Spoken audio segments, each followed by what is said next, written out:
technically wrong, which is what I like about it the most. Welcome back, everybody. Trainwreck here. Back down in the basement. Today's video, all about this. Not what you're thinking. I'm not going to do a review on it. There's already been a bunch of reviews out there on this car. This is one of the new Atlas High Cube boxcars. I don't have much modern stuff at all.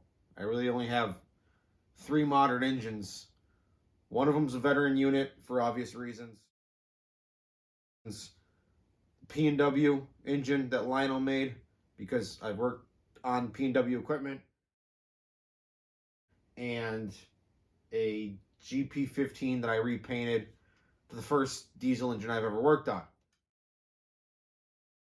Besides that, I don't do much modern stuff at all, but just like the P&W engine and the Larry's Truck and Electric one I did, I've worked on a couple AOK boxcars in my career already.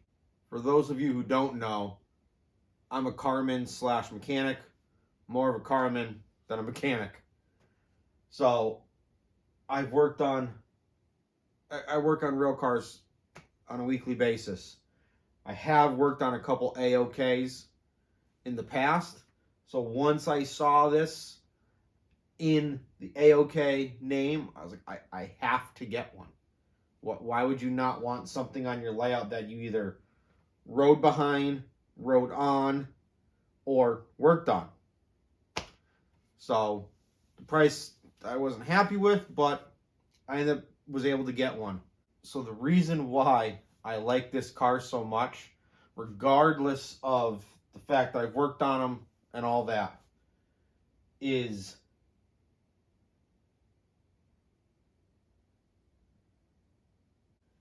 it's technically wrong, which is what I like about it the most. It's technically wrong, which is what I like about it the most. Now you're probably wondering what's wrong with it.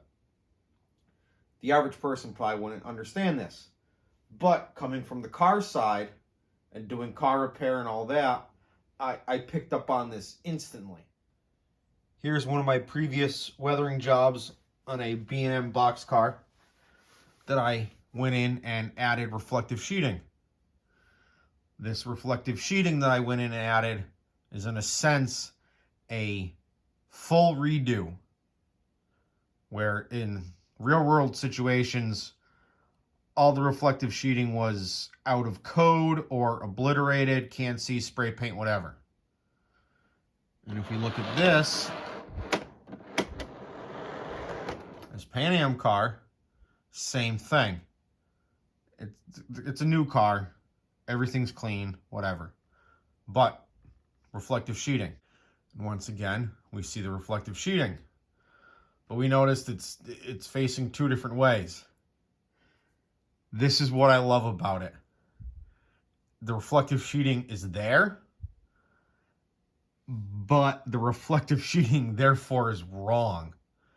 The AAR billing states that it needs to be in the same position. You cannot go horizontal to vertical. Whatever way you have one piece, the rest have to match. So in this situation, if I was working on this car, I would spray paint this one,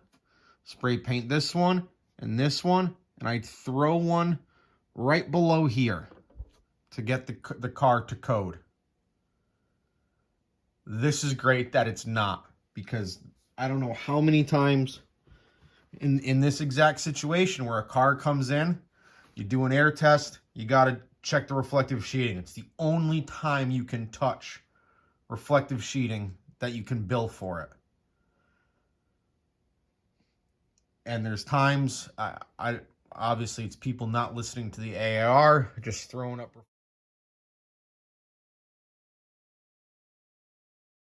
reflective sheeting and changing up the pattern of how it goes on. Now I do plan on weathering this car, and redoing the reflective sheeting, but I do plan on keeping the pattern the same just because it is, in a sense, prototypical. But the fact that they did it this way, I love. Just because it's, in a sense, it's wrong, but it happens all the time. So I know this wasn't really one of my usual videos, but this is one thing I want to try to get into a pattern of doing more, where I bring in my real world experience with being a Carmen and adding it to my railroad. You guys have probably seen this in the past where one of my other B&M box cars with a plug door, those of you who have seen me follow me on Instagram know that I despise plug doors, where I wedged a door. Very small detail, you probably won't see it. In the situation someone picks up on it, I've never seen anyone model it. But then again, no one would know why it's that way. So I just wanted to, get this process going of a thing I want to start doing. So I hope you enjoyed it.